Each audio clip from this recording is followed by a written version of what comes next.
Welcome back, everybody, to the Fantasy Football Fanalist live stream presented by Fantasy Data.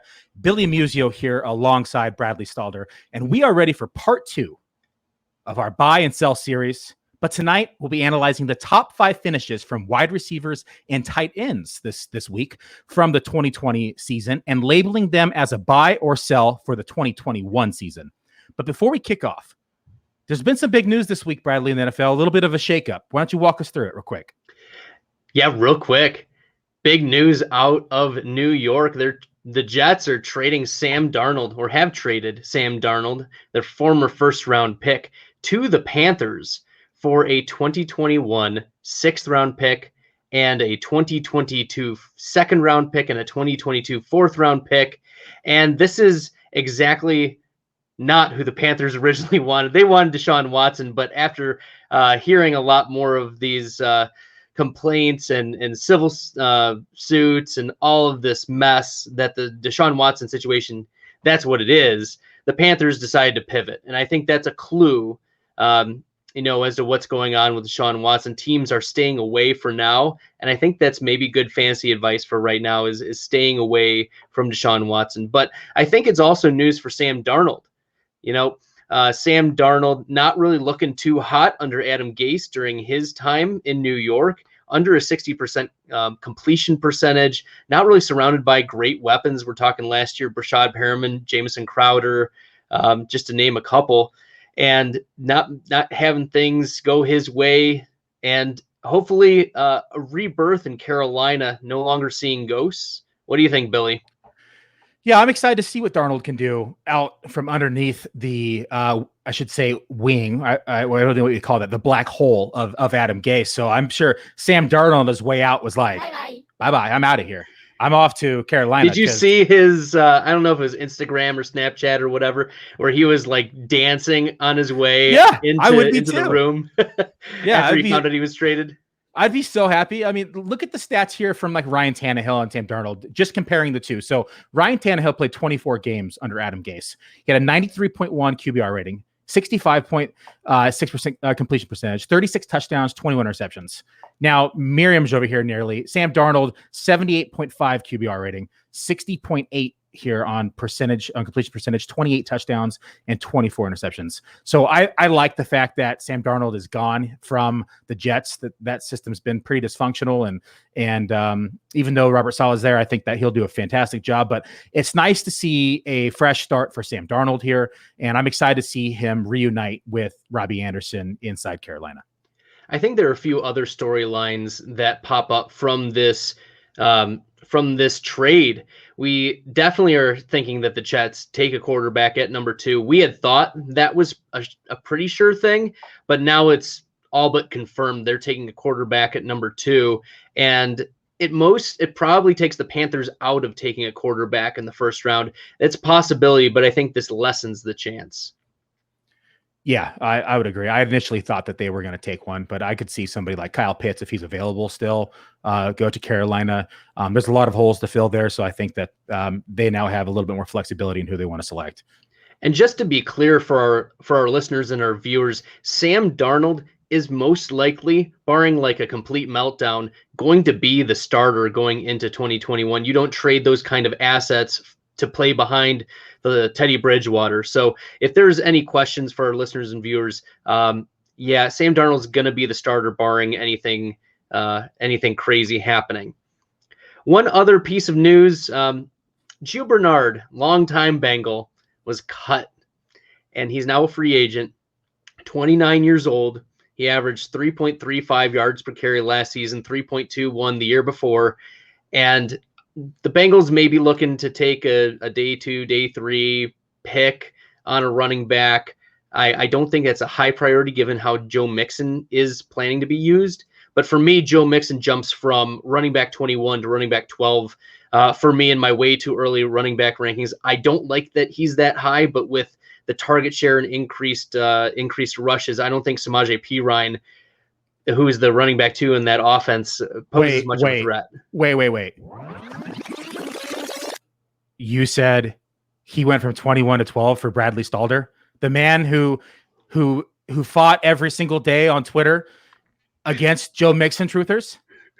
Yes. He's a back end running back one for me now. Oh man, the day has come, folks. The day has come. All the Joe Mixon truthers out there are going to be singing.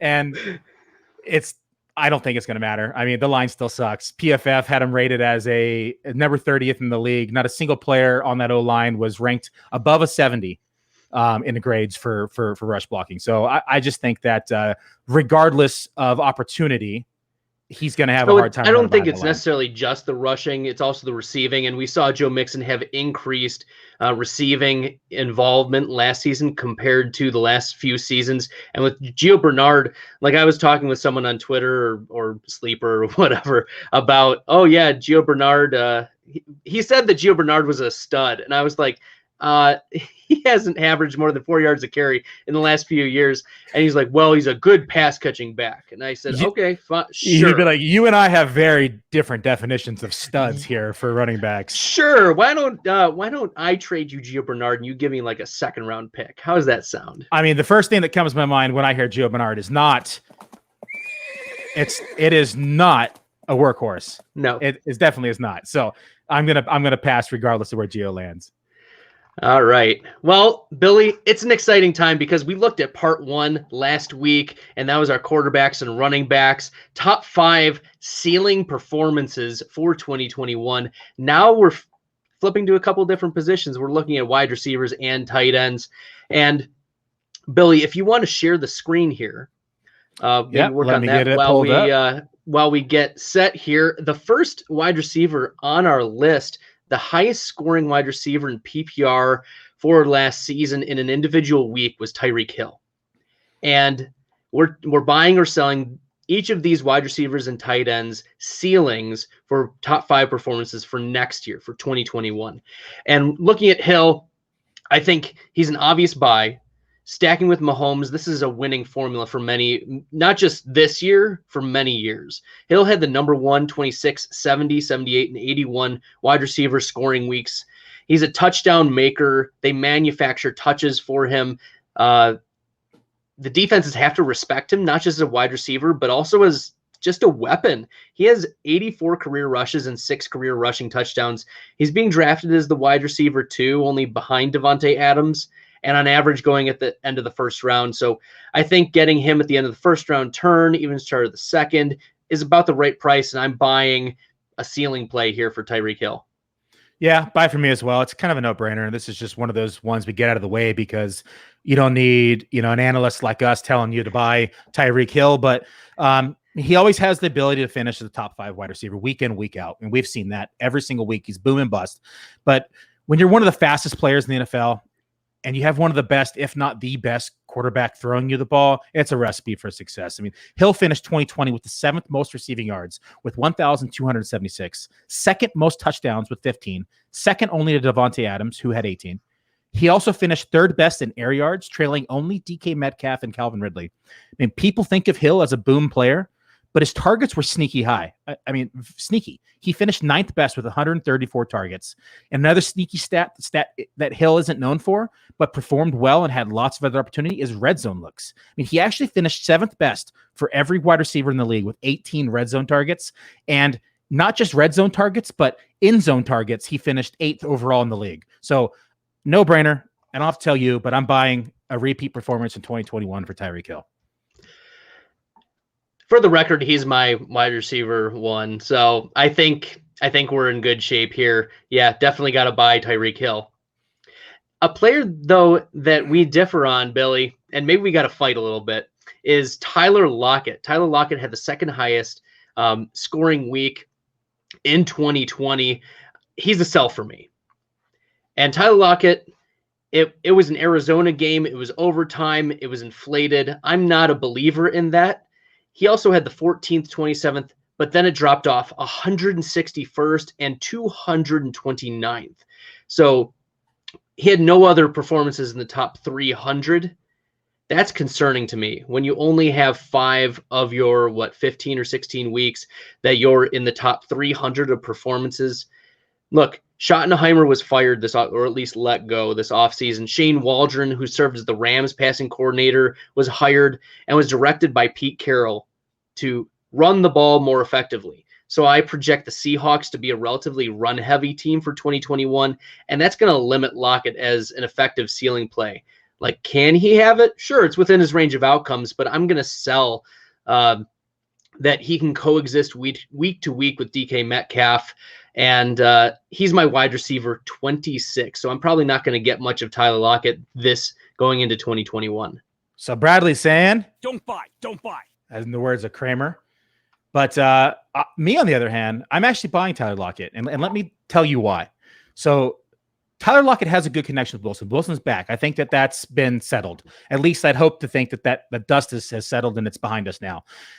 He finished as wide receiver 8 in 2020 with 10 touchdowns. This was 6th best, by the way. 1,054 yards.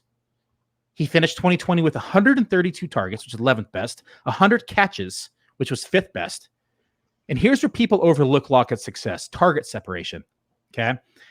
Target separation, he was 5th best in the league at 2.17. And true catch rate was 93.5%. Snap share also 7th best at 92.8%. And 11th best in red zone targets with 16. And 4th best in end zone targets with 14. Tied with DK Metcalf and Allen Robinson. All this, and he's being drafted currently February and March at the FFPC in round 7, 8, around 78.9 ADP as wide receiver 28.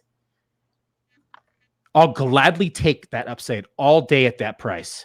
So, in the words of Kramer, buy. I'm buying, buddy, at that ADP all day long.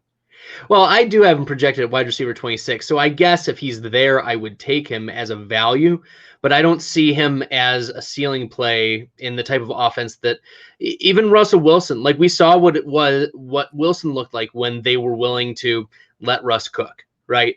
But we saw second half of the year, the offense just look anemic and dysfunctional, just not getting the ball to where it needs to be. Russ getting sacked so much. So I am concerned about Lockett going into the season, but if he's wide receiver 28 and I have him at 26, I'll take him there, but I'm selling the ceiling. Okay, Billy, this takes us to number 3. And actually, our third candidate shows up 3 times in the top 5. So, yeah, I think that's pretty good. Devonte Adams, he was the number 1 wide receiver in points per game last season, but this one hurts me as a Packers fan. I'm going to sell. Can't do it, Bradley, but keep going. I know. Adams had the number 3, number 4, number 6, number 19, 25, 36, and 108. 10 of his 13 healthy games, he was in the top 300 of wide receiver performances. He needed a 34% target share to hit all of this, though. And this was the highest target share of any wide receiver since 2017. So in the last 4 years, only DeAndre Hopkins, with a 35% target share for the Texans back in 2017, was higher. So look, I project Adams to still lead the league in target share, but not a 34% clip. More so at like 28%, maybe 29%. But if the Packers don't add a wide receiver, they're going to add a pass-catching running back in the draft. And let's be real, Devin Funchess isn't the answer, but maybe Alan Lazard, picks it up a little bit. He was injured and slowed by a core muscle injury last season. And this is peak Devonte Adams value. So if you are in a dynasty league, see what maximally you can get for the wide receiver who's going as the wide receiver 1 overall and the 1.06 on average at FFPC. He needs to replicate an insane target share to return the value that you want. He's the wide receiver 8 for me going into 2021. I'm probably not going to get much of Devonte Adams, despite him last season being my wide receiver 1 preseason. Wrong, Bradley. Did you not listen to anything that I said? No. I was just waiting to press that buzzer. Ready? Here it is again. Ready? I was waiting from like the first sentence. I'm like, I got to press this buzzer now. Because I'm not buying it. I just wide receiver 8. Mm-hmm. Yikes! I understand there's going to be some regression here, but I can't regress him that far. And I'm buying because I thought this segment was ceiling play, not dynasty value here. So if we're talking dynasty, then yes, I'm selling him in Dynasty to get top dollar here and to get younger. But ceiling play, I'm rebuying his ceiling play for 2021. And I'm buying the replication and him hitting the top 5 in fantasy points any given week because it's going to happen. Adams finished the wide receiver 1 in 2020. He was first in touchdowns, 18, like I said earlier. And he only played in 14 games. Fourth in targets, 149. Second in catches with 115. Fourth in yards with 1,374. Second in hog rate at 20.1. Eighth in air yards per game. Number 1 in red zone targets with 27. 10th in end zone targets with 11. Yeah, that's nice. Whoa. Super nice. Sounds like the aliens from Toy Story. The claw. Oh. So, I mean, that's a lot of good stats there. So I get your argument about target share, but there's just, one more stat that kind of supersedes that thought. And that's fantasy points per target. And Adams finished 3rd in fantasy points per target with 2.41. So even with the reduced target share, I expect another big season from Adams. And there's no way, shape, or form I can sell him in 2021. He's a good player. The wide receivers I have projected ahead of him, Tyreek Hill, Calvin Ridley, and Julio Jones. I have DeAndre Hopkins ahead of him. I have Stefan Diggs. I have A.J. Brown projected ahead of him, and Justin Jefferson. I mean, all good names, but I just think that the amount the Packers pass, even if they add a wide receiver, which heaven forbids, they're probably not going to, because they would have done it last year. I'm still tilted from last draft. Yeah, I mean, Justin Jefferson would have been nice. I mean, I would assume they're going to add a wide receiver here, and I assumed it was last year as well. But I would assume they do it this year to appease Aaron Rodgers. Even if that happens, I still foresee him with a high amount of target share on this team. Speaking of Rodgers, did you see him on Jeopardy? I did. That was amazing. I love the troll. He's been so excellent, and he was asked about it. Do you think this is a future? And he's like, I mean, sure, that'd be great. After my first round pick last year tries to overtake me, it's just Packers, get out of here. The word about Jordan Love is that he still can't throw the football. So, God, we could have had T. Higgins. Anyways, okay, number 4. Enough about the misery of the Packers wide receiver core. Chase Claypool had the 4th highest wide receiver individual week last season. And Billy, this is also a sell for me. Sell, Chase Claypool. Sell. Yes, in short, Juju came back. James Washington is still there. Deontay Johnson is a target hog. Eric Ebron will get his. And I don't expect Ben Roethlisberger to throw the ball 41 times per game on the old elbow that he has. Chase Claypool is the definition. If you looked up in the dictionary, boom, bust, it would also see Chase Claypool, because he only reached 70 yards receiving in 4 of his 16 games. But as we saw week 5, Claypool has one of the highest ceilings of any wide receiver. He had the number 5 overall finish. But then it dropped off. 174, 181, 282, and 297. His remaining 11 performances fell outside the top 300 of wide receiver performances. He's my way too early wide receiver 32. But he's going in FFPC as the wide receiver 25, ahead of the likes of Tyler Boyd, ahead of Cooper Kupp, ahead of DJ Moore, who I have significantly higher, and also ahead of his teammate Juju Smith-Schuster. And as a Notre Dame homer, it hurts me that I'm selling Claypool, but here we are. I don't think Claypool has the ceiling that I don't think he'll be a top 5 performing wide receiver for next year. Yep, another sell here too. Sell. Got to throw the Kramer in there. I like the talent. I really do. I just don't like the situation. And I mean, had Juju left in free agency, this changes everything. And I'm probably buying here. But with Juju returning, it's no different than it was last year. I mean, Claypool showed flashes, but I agree with you. I don't expect Big Ben to throw 40 plus times a game either. Not to mention with the same wide receiver core returning. I mean, Claypool only saw 62.5% snap share last year. His air yards were top 10. Red zone targets were number 24. End zone was number 17. And target share was good for wide receiver 54. So, I mean, at that price, ahead of those names that you mentioned, Tyler Boyd, Cooper Kupp, DJ Moore, no way. I just can't do it. And I can't buy these type of numbers. Best ball, okay, sure, I could do it. But not in Dynasty, and I'm selling here. And I think it's a consensus here for the Fanalist on fantasy data to don't buy. Don't buy. Don't buy. Don't do it. Don't do it. Even as the Notre Dame bias in me. All right.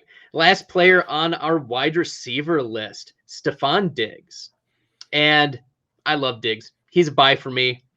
But not only is he a love for me, he's a love for Josh Allen. And that's all I need.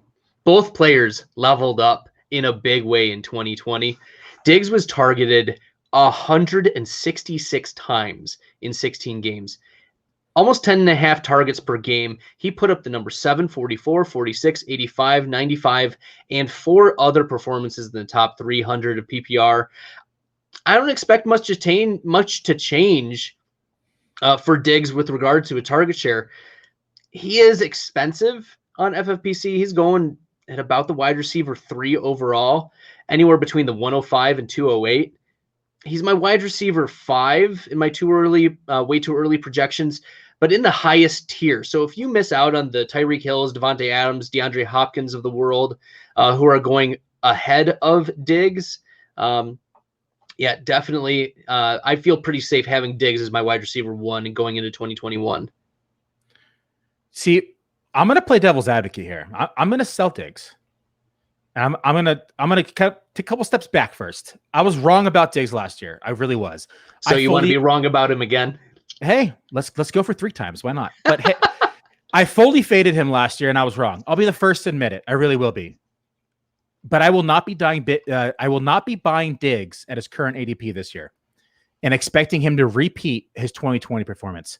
It took 2 MVP caliber years for this to happen.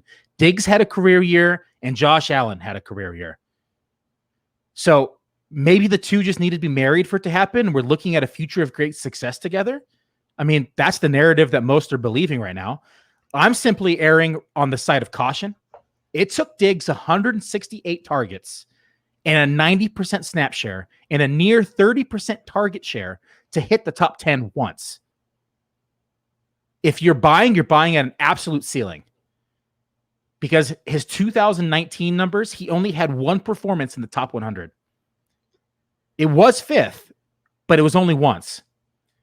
And I like Diggs. I do. I think he had an amazing year, but I don't expect him to repeat it, and I'll let someone else pay the premium. So is that because you expect Gabriel Davis to step up, or is it because I just think that Cole Beasley, or is it actually that Josh Allen and Diggs are not as good as they showed last year? No, I think they're both great, but I think that it took them both career years to perform these numbers. I don't think that it's repeatable for both of them to have MVP caliber years. I mean, Josh Allen had a 70% completion percentage. He was averaging 56% going into this year. And so let's just say he regresses a bit. And I hate to, be the negative Nancy here, but it's a real possibility. I'm not, and then you add in a couple other people, like they signed Emmanuel Sanders. Okay, whoop-de freaking do. But right? He took the place of John Brown. Gabriel Davis had a pretty good campaign. So I do expect them to get Davis more involved. I expect them to address the tight end position, whether it's through the draft or however they're going to do it. But I just think that a lot has to go right again for Diggs to hit these numbers. I mean, I just said it's two MVP caliber years, and I don't foresee that happening again. So I'll take a look at my projections just for a second.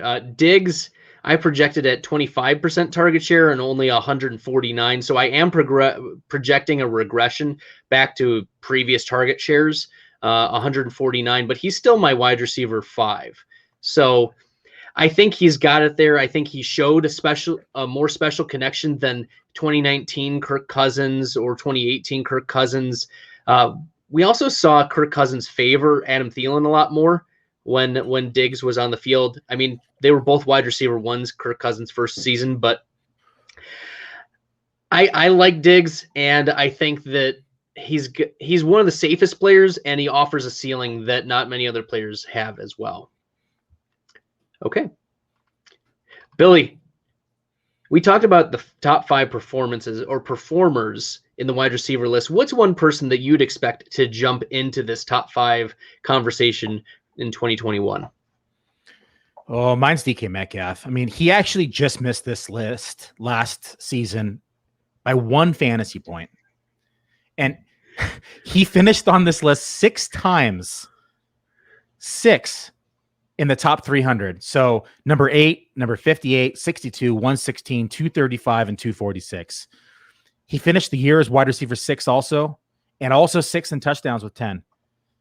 Sorry, that's an error. No, that's right. 6 in touchdowns, 6 as the wide receiver, and also 6 in receiving yards. Wow, that's kind of scary. 666, right? DK Metcalf's the devil. There it is. He's gonna dominate though. Stop. So I will perform an exorcism live stream here. Not to mention, he is a physical specimen, and he's gonna dominate for years to come. DK Metcalf, I have him significantly higher than Tyler Lockett going into 2021. So I mentioned Lockett was wide receiver 26. And DK Metcalf is my wide receiver 12. So I think there's a significant difference there, especially with the development of Metcalf. I like it. Billy, one of the players in my top 5 I expect for next season, AJ Brown. Love me some AJ Brown. I just ordered a jersey, fill the back. As you can tell, I'm starting to fill out the office down here, my new office in the basement. And that jersey is on its way, so we'll be filling it out. But it's not just the jersey that I love for A.J. Brown. It's also that he finished wide receiver 47, 51, 94, 112, and 142 as his top 5. But he also had, I think it was like 8 or 9 total in the top 300. Who else are the Titans going to throw to? Like, we joked. It's a real question. We joked a couple episodes ago that it was AJ Brown was going to get 200 targets, and my projections are actually about 125. But I mean, if they unlock AJ Brown as not just a deep threat, he's got the big play potential, and if he breaks off 2 70-yard receptions in the same touchdown reception in the same game, we're talking about a top 5 performance, and that's within the range of outcomes for this beast of a man as well. I like it. I love me some AJ Brown. I mean, you and I were taking him high last year. I think we both had him ranked in the top 5 last year. And, it was, some people laughed, some people loved it, some people cried. And some people were very wrong. Yep, they were. And not to mention any names, but we will accept letters of apology by mail, email, and on Twitter. So will AJ Brown. He will accept letters of apology. So feel free to send those in. I mean, we are collecting them. There's a stack. There's a stack right here. So AJ Brown is my wide receiver 6 going into 2021 for the record. All right, Billy, it's time to shift gears. Time to talk about some tight ends.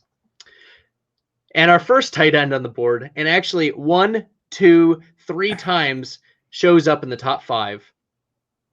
That's our boy, Darren Waller. Darren Waller, I'm so excited about him. We talked about him off air as a tight end that we're targeting in drafts as a value. And in particular, I'm going to buy him. Last year I was out on Waller, and I was wrong. Like I thought that he wouldn't be as involved. I bought into the Ruggs and Edwards hype. I thought that I know I was wrong. And so wrong, in fact, that Waller finished with 3 of the top 5 tight end performances, the number 1, number 4, and number 5, but also number 11 and 32 and 59 and 67, and goes on. 12 of his 16 weeks were in the top 300.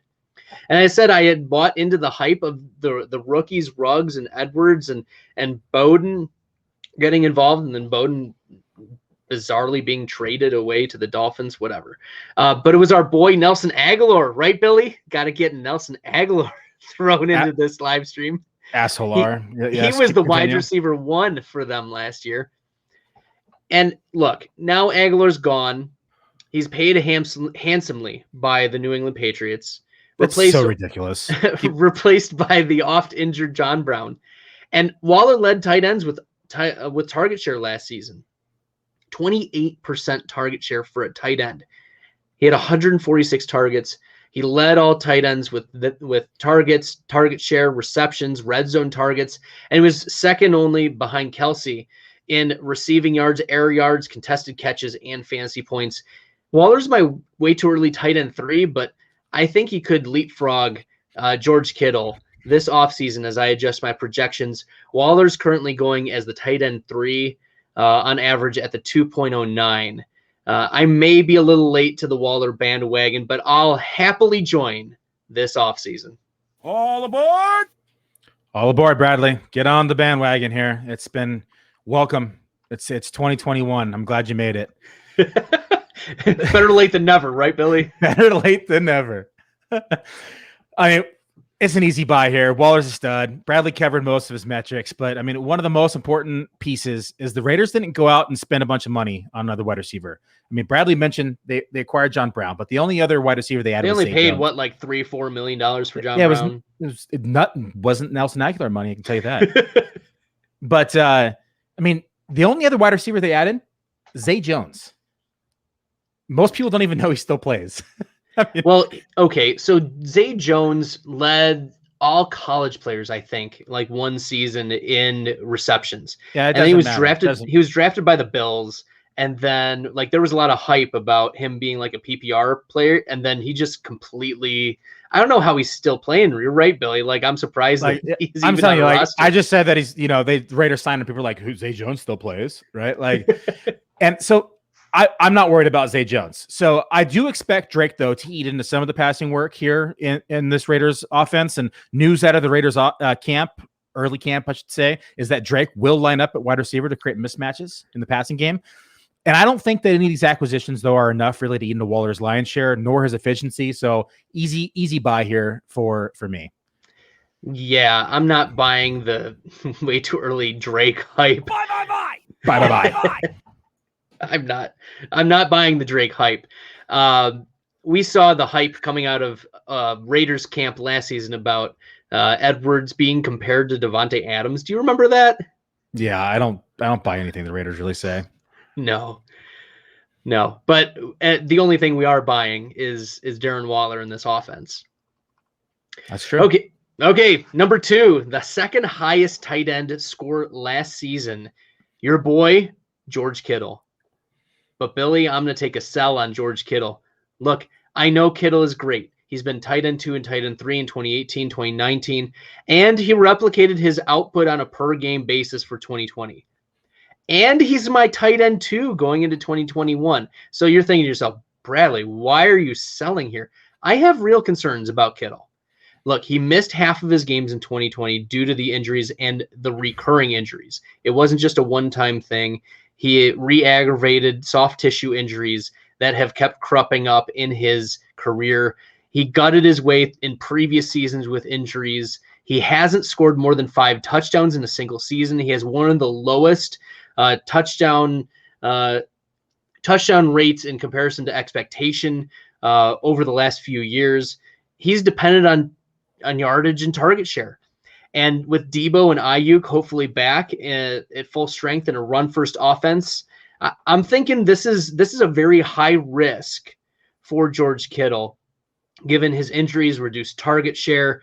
I'm selling him at cost. I'm going to let someone else take him. As we mentioned off air, probably take Darren Waller now. That's probably going to be an upcoming change soon. I'd rather have Waller over Kittle. But remember, this game was week 4 against the Eagles. And Debo only played 30% snaps. And in all the other games that Debo played, he had 80% of nearly every other healthy game. So if you got full strength of wide receivers, I think Kittle, he's a great player, but I'm selling him as a ceiling play in 2021. Makes me sad, Bradley, that you say that. It makes me sad. Look, really at least does. I'm an equal opportunity seller. I'm selling Packers. I'm selling 49ers. Bradley's like stock market 2008 right now. He's selling everything. And I never sell Bradley. I mean, come on. Do you see the red and the gold in the back here? Niner faithful. Yeah, maybe you need to take off those glasses. There. Niner faithful till I die, buddy. I freaking love George Kittle. How much you say? Despite only playing in 8 games, Kittle still finished 2020 as tight end 19. He finished the year with 634 yards, 9th best, 2nd in contested catch rate, 80%, 6th in yards per reception, 2nd in yards per target, and number 1 in yards per route. Oh, music to my ears. Kittle is one of the most efficient. It sounded like you were escaping to like a desert island there with George Kittle. No, that's my love song. That's what that is. Let me clarify. Kittle is one of the most efficient tight ends in the game, and I welcome him back into the top 5 in 2021. Will he finish overall top 5? Probably. I think so. Probably. Yeah. I mean, it's not hard to do. The tight end landscape is a disaster.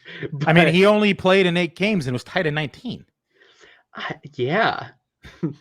But I think it's the wide receiver core that, if Debo is still struggling with the soft tissue issues, and maybe we'll get clarity throughout the offseason, I'm willing to change my mind on George Kittle. But for now, Debo is full health, Ayuk is full health, and they've got Richie James. They do. So, I mean, we'll see. I'm willing to change my mind on Kittle. I'm a little more flexible, but for right now, what he would cost, I'm out. And that flips us to my tight end, Robert Tonyan. Before we start, everybody, those of you who are live with us here, I want you to listen to a clip from Bradley. This is preseason 2020. This was almost the same time last year. I mean, we're talking maybe a month difference. And Bradley said this. So make sure you listen. Robert Tonyan Jr. No, I swear, I'm not trying to be a Packers homer. I swear. But I think that Jay Sternberg doesn't quite have the stranglehold on the tight end 1 position in Green Bay as most people think. Tonyan is 6'5". Jay Sternberg 6'4". 237-pound, 4th-year tight end out of Indiana State. That's Tonyan right there. Last season, Tonyan had 7 games of at least 30% snap share. So he knows the offense, scheme, and blocking. While Tonyan was an undrafted rookie, he's worked his way up from the practice squad to competing with Jay Sternberger. First-team reps in Green Bay this offseason. I don't have the clap one in here, so I'm going to clap because Bradley won me a couple leagues off this and in FFPC, by the way, because I need another tight end. And Bradley's like, hey, you should probably grab Robert Tonyan. I'm just like, man, I don't know. I think Jay Sternberger could be a thing, but I don't know. Someone else needs to catch the ball in Green Bay. So I took Bradley's advice. I added Tonyan, and look what he did. I mean, we're about to go over the numbers, so go ahead, Bradley. This was way back when I didn't know his name was pronounced Tonyan, like the onion, and I kept calling him Tonyan because, hey, this is a guy that I just had started looking into, and I hate, though, that I have 2 Green Bay sells on this list. Tonyan finished with the 3rd best tight end performance among tight ends, but let me tell you some good things because I don't want to be a Debbie Downer. No tight end last season had more touchdowns than Robert Tonyan. Not even Travis Kelsey. Travis Kelsey didn't have more. Despite not being in the top 14 of either red zone or end zone targets, he was taking plays to the bank. Okay.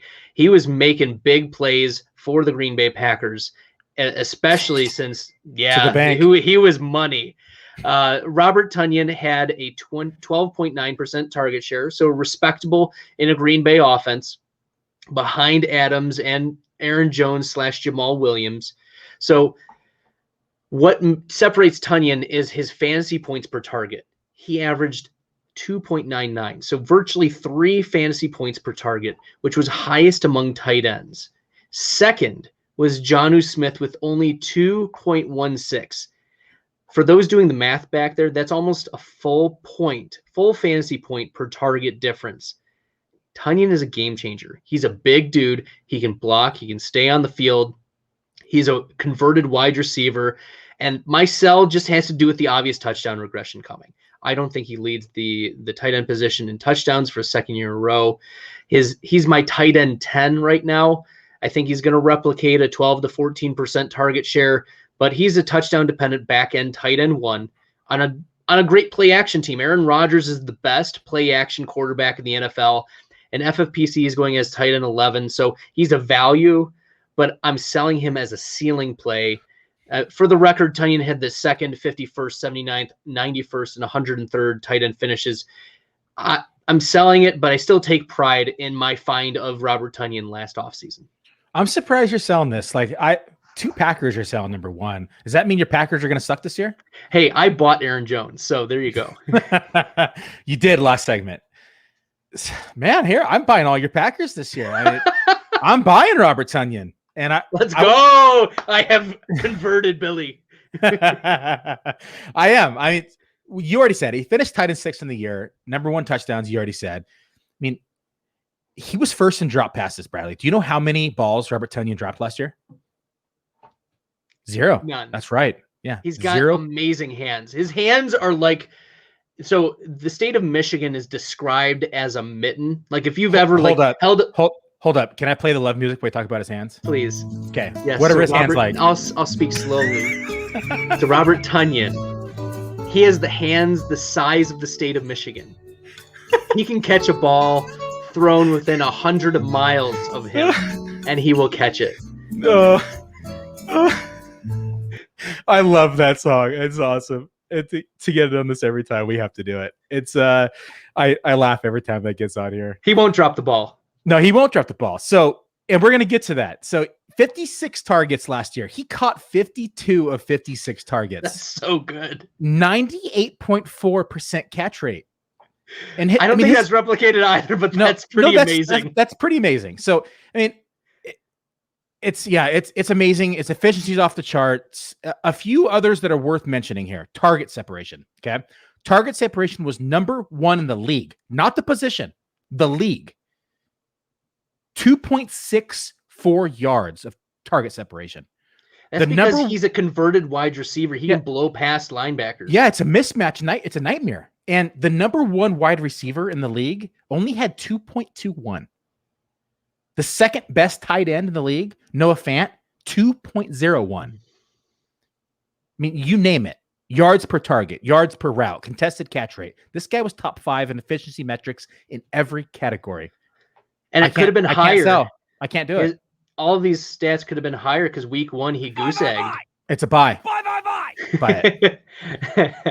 The week 1 he goose egged for the Packers. I had him at starting lineup in the 32 team league that we play in, and he goose egged, and I was like, oh, I can't go back to the Tunyon well after week 1. But he was my guy, and then he put up the tight end 6 overall. I was like, I feel vindicated.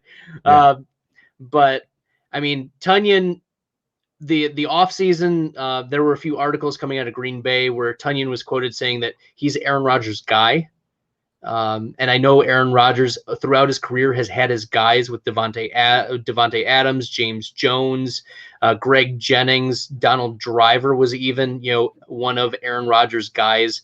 So as Robert Tunyon, the low target share is the concern, and I think regression on touchdowns, but he's a good player.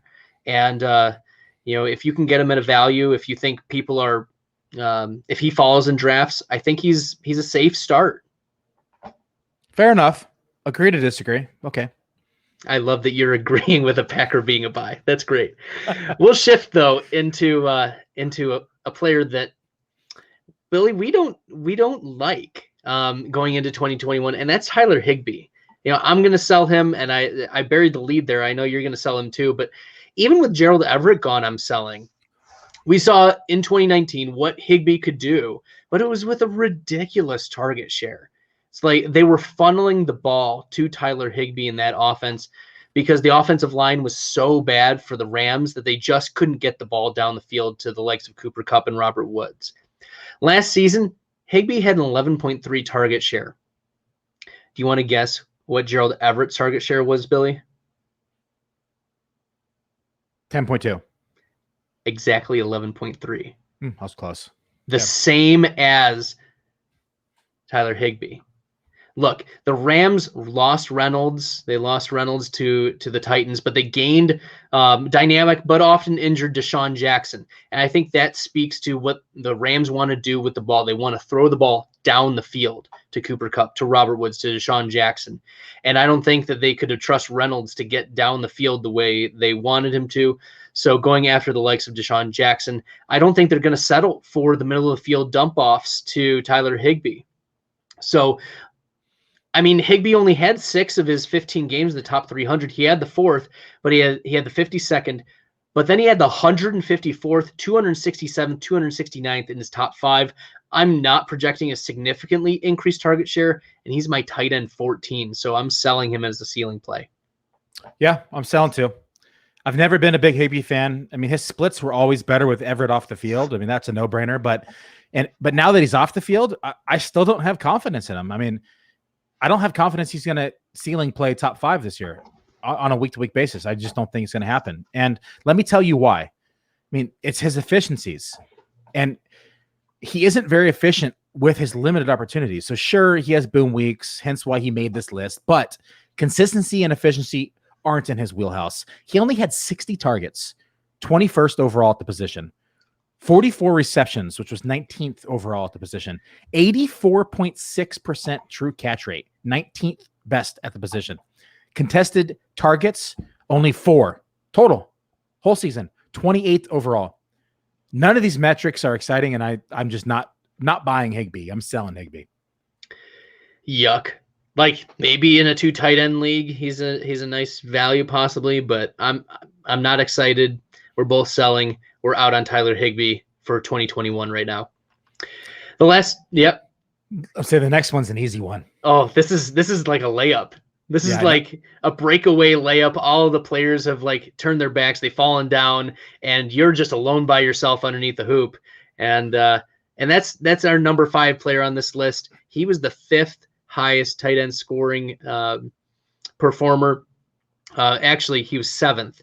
He didn't even make the top 5, but because Waller showed up a couple times and we wanted 5 names on this list, we couldn't leave out Travis Kelsey. First player we're talking about is Waller. The second player we're talking about is Waller. The third player we're talking about is Waller.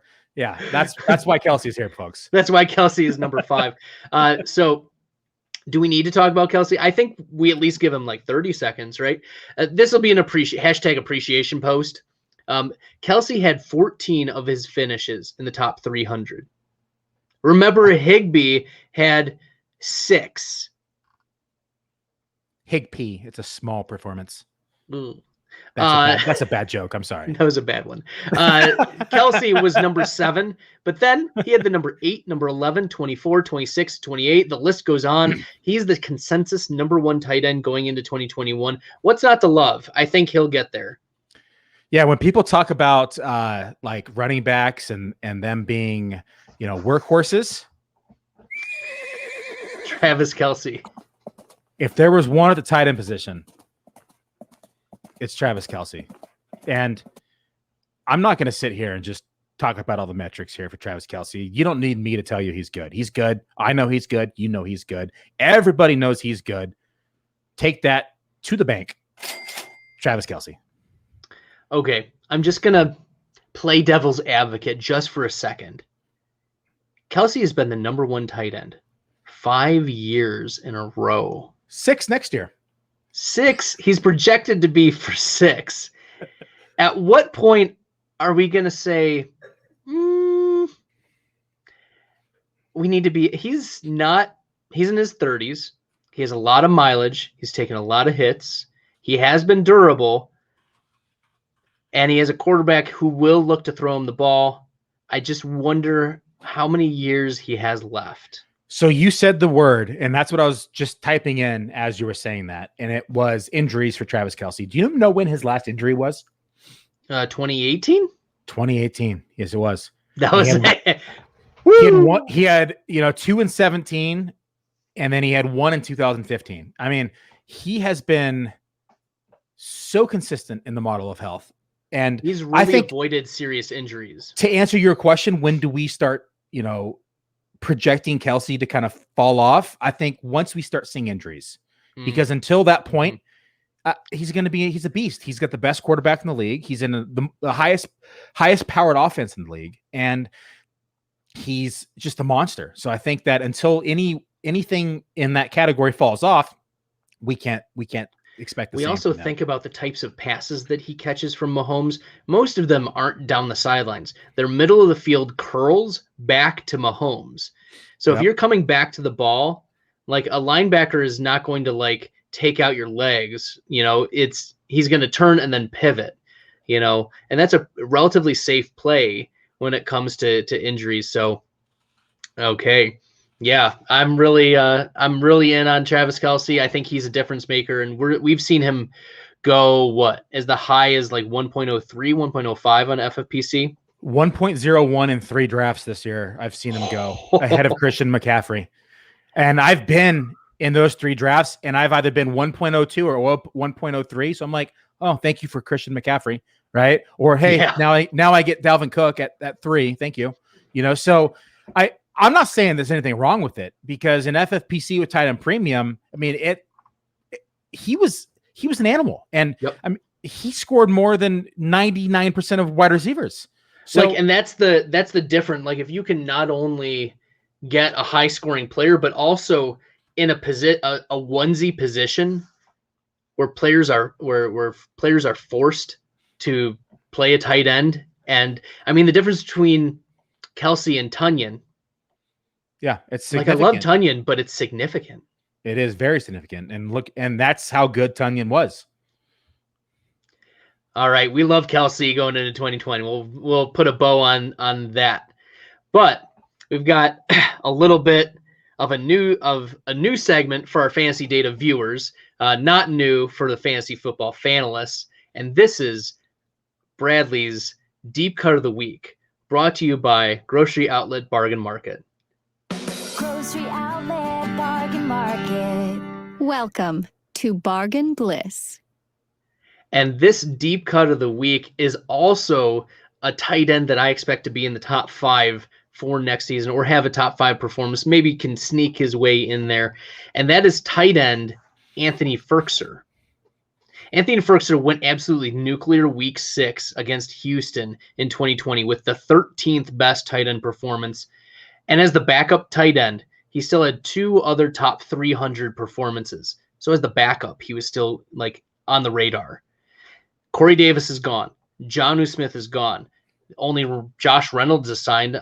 We expect the Titans draft some playmaker, but I still think Firkser is a stud, and he's my way too early tight end 8.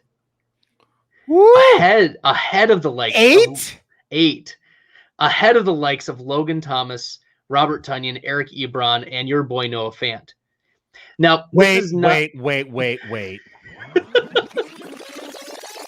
Did you say ahead of Noah Fant? Yes, I did. No. Okay, I'll let you continue, but that I can't accept that. This is the classic case of who else other than AJ Brown. I get it, but this is a run-first offense. I get it, but someone has to fill the target share, and Firkser showed that he was capable as a pass catcher in a limited capacity last season. Now, even as a pass catcher, or as the backup tight end for Tennessee, he had a 12.2% target share, 22nd for tight ends. Let's go back and look just for a second at Tyler Higby's. Tyler Higby only had an 11.3% target share. Same with Gerald Everett. Firkser as the backup had a higher target share. Only so Gerald. So what you're saying? Hold up, you hear that? Is that opportunity knocking? Opportunity is very much. It's not just knocking. It's like banging on the door and then like John Cena breaking through. Oh, I got a John Firkser. Cena sound bite here next time. Sorry, I didn't write that into the outline there, Billy. But he had the second highest backup tight end target share of any other tight end last season. So Firkser getting closer to 19%, not crazy. I mean, for context, Jonnu Smith last season had 16% target share in this offense. So bumping Firkser up even just a hair over Jonnu, PFF graded Ferkser as the tight end 7 overall in offense last season. Tight end 10 in receiving grade for tight ends with at least 50 targets last season, and tight end 4 in hands drop grade, only behind Kelsey, Waller, and my boy Robert Tonyan. Ferkser is being drafted outside the top 26 of tight ends, behind the likes of Trey Burton, Kyle Rudolph, and Dawson Knox. He's virtually for free. I think that ADP is outdated because in FFPC, he was going in like rounds like 23, 24 in early drafts in like February and March. I can't believe we're in April already. I'm in Look, best ball draft still, like 15. But it's round 22. No, so that's what I'm saying. Like once people finally realized that Jonnu Smith wasn't coming back, like, ooh, like it was a big old thing. Like, okay, I was projecting it not to happen. So I was taking him in round 22 all day. It was like clockwork. Yeah. Round 22 hit, I knew I could draft Jonnu Smith. Once the news broke out, he started going in like round 18 and then 17 and then 16. I saw him going round 12 last week. Ooh, that's a little high. But it's a little high. But I mean, if he's your at a value, great. It's your value for you. I think he is a tight end I am targeting that I'm hopefully going to take advantage of other people not having that insight. It's such a disrespect. This is a Harvard grad with a degree in applied mathematics. He's also trying to be an actuary on the side. Man after my own heart. I also have a degree in math. So that's my deep cut of the week and a player that I expect to reach his way into the top 5 for tight ends ceiling next season. Ooh, I like it, Bradley. I like the deepness here. I really do. So for me, it's not very deep. It's not a deep cut of the week like Bradley. And mine's actually pretty straightforward. It's TJ Hawkinson. You got to say it like that. And I love Hawkinson. I love this kid. Remember you messaging me last year and you're like, why the hell are you buying TJ Hawkinson in every single one of our dynasty leagues? And I said, look at the roster here. Look at the wide receivers that are signed through the year. Look who signed through 2021. They only have Quentin Cephas, however you say his name. No one knows because he's not really that good. Sure, they're going to add someone, I said, but I don't think it's going to be anyone meaningful. And boy, was I right, Bradley. I cannot wait for 2021 to start. Detroit added Brashad Perryman, Tyrell Williams, Khalif Raymond, Damian Ratley. I mean, who? Right? He's a Browns player. Yuck is what that is. He also played on the Giants. Yeah, I honestly, like, I had to Google him. I'm like, who the hell is this guy? Right? Like, it's disgusting. And Hawk is my most owned tight end. He's poised for a monster year. He finished 2020 as tight end 5 with 6 touchdowns. It was good for 9th overall, 3rd in yards, 723. And this year, honestly, I could see 130 to 140 targets for TJ Hawkinson. 1,000 yards, double-digit touchdowns, with target share somewhere between 25 and 28%. Somewhere between Waller and Kelsey type numbers. Because you know what that is, Bradley? That's that opportunity knocking again. And they have no one else to throw to. This team's going to be playing from behind all year round, all year. They're going to rely early and often on Hawkinson, similar to how the Niners relied on Kittle, similar to how the Raiders relied on Waller. This offense is going to be funneled through TJ Hawkinson to the air. You heard it here first on the Fantasy Dad live stream. Take that to the bank. That's right. Take it to the bank. TJ Hawkinson is going to be easy money, folks. And I haven't projected as a top 3 tight end this year. Ooh, top 3. I have him at tight end 4, behind Waller, Kittle, and Kelsey. Not far. 128 targets, 22% target share, 876 receiving yards. So I see it, but I haven't released my rankings yet. Bradley is way ahead of me, but I'm going to say right now, I actually have TJ Hawkinson in my own personal rankings. I kind of like don't want to say this online because he's going to start flying up draft boards, but I actually have him ahead of Kittle with the red and gold, right? With the red and gold, but that's just you're getting value at this point in the draft when he's going. Kittle. And I bought Kittle over there too. I did, but I love TJ Hawkinson. That's a wrap, folks. You heard us talk about everything here on the Fantasy Dad live stream. And thank you for joining us. We absolutely love doing these. Make sure to follow us on Twitter at Fantasy Data NFL, at FF Fanalists, at FF Musio, and at FF Stalder. If you'd like the show, make sure to subscribe right down here. It's going to pop up here right around the time I say this, to our YouTube channel, Twitch channels also, to get our most up-to-date news, recordings, and information. We'll see you all back here next Friday for a Dynasty League review called Degeneration X. And we will be using the Fantasy Data rankings for Dynasty to project the outcome of this league. If you want us to rank your league, message us on Twitter at FF Analyst, at FF Musio, or at FF Stalder, and we'd be glad to. We'd love to do those. They're fun. They're interactive. And hey, who doesn't like a bunch of people talking a little smack? It's fun. So thanks for tuning in, and have a good night.